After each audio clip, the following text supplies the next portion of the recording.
Welcome. If you're someone who loves diving into the deep mechanics of the human mind, you are in exactly the right place. Today, we're taking a really fascinating and honestly super comforting journey into something every single one of us deals with, being by ourselves.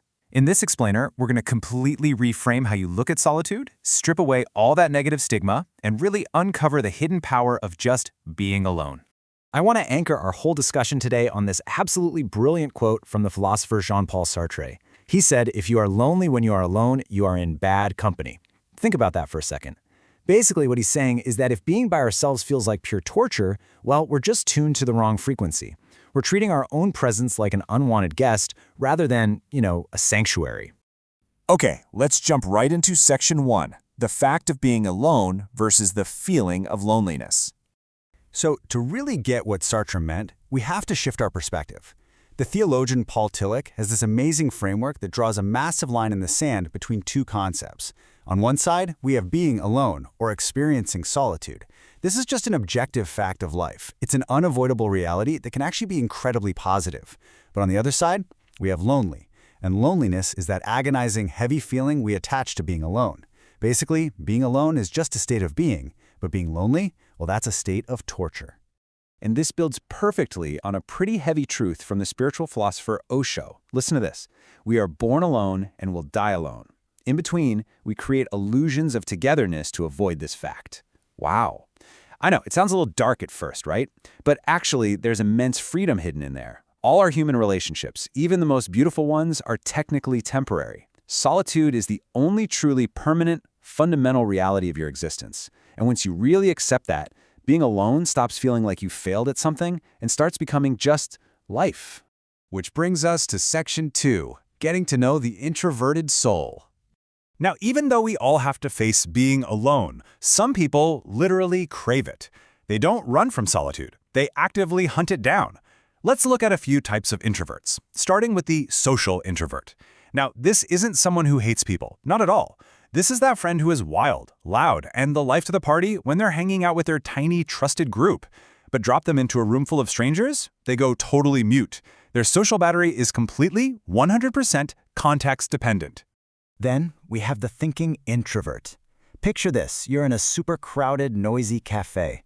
Everyone is loudly gossiping or debating sports. But the thinking introvert, they're sitting there quietly, just deeply analyzing the room, or maybe internally stressing about the economic future of the country. They aren't necessarily shy, they just prioritize deep, internal cognitive processing over casual small talk. Next up is the anxious introvert, and this one's a bit heavier.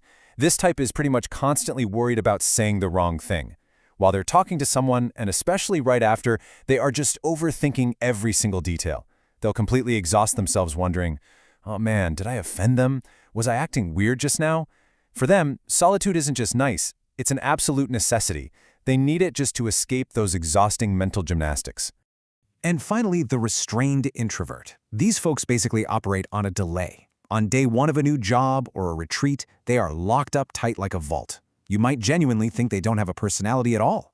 But give it a minute. Wait until day 3. Because once their guard drops and they feel safe, they will literally out-talk the loudest extrovert in the room. They just need a runway to take off. All right, moving into section 3, the 6 faces of human loneliness. So here's a huge turning point in our explainer today. Even the most hardcore introverts can get hit by absolutely crushing loneliness. It's important to break down how this works. You've got states of loneliness and time frames. For instance, you can feel emotional loneliness right in the middle of a packed subway train. It's a totally internal isolation. Social loneliness is more literal. It's just not having a physical network. And then there's existential. Now, looking at the time frames, these feelings can be transient, meaning they're just passing phases. Or they can be situational, triggered by a specific event, like running out of cash before payday. And then there's the really dangerous one, chronic, unrelenting loneliness. I want to pause on existential loneliness for a second because it's a big one. This hits when you feel fundamentally alien compared to the people around you. Imagine you're at a local village congregation and you're literally the only person who doesn't practice the specific ritual prayer, like the Canute. You're physically surrounded by people, maybe even people you've known for years, but your core beliefs or practices make you feel a million miles away. You are existentially alone in that crowd. Let's look at section 4. The root causes of loneliness. So why does this happen?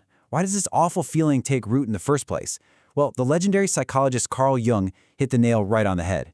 He said, loneliness does not come from having no people about one, but from being unable to communicate the things that seem important to oneself. Honestly, that changes everything, doesn't it? Loneliness has absolutely nothing to do with head count.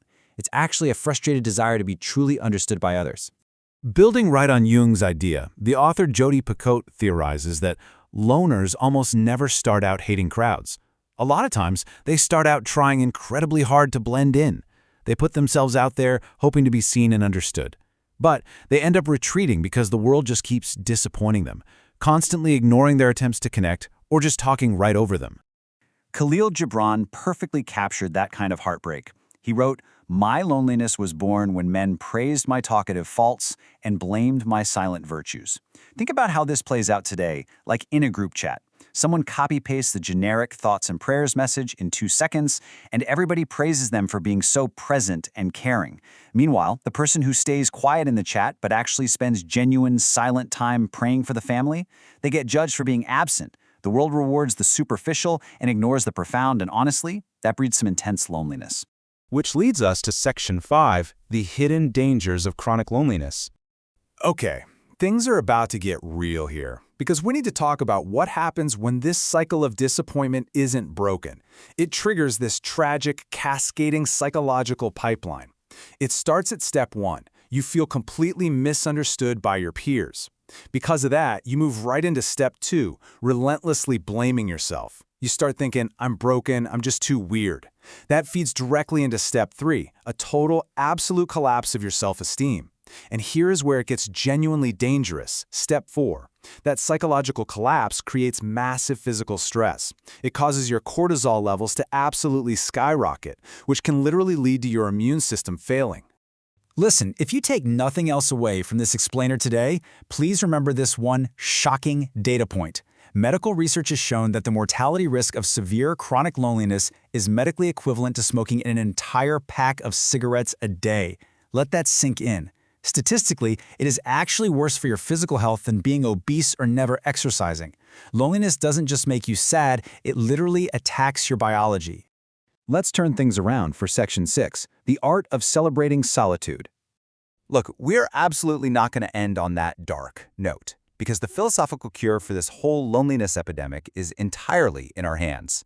The biggest takeaway here is this: solitude is a reality. It's just a fundamental fact of being human. We have to stop fighting it and start celebrating it. Seriously, if you find yourself with a completely empty evening, do not look at that as a social failure. Embrace that me time without a single drop of guilt or self-blame. Really, you are in the best company possible, yourself. So, I want to leave you with one final lingering thought today. Have you been running away from solitude all this time, or are you simply running away from yourself?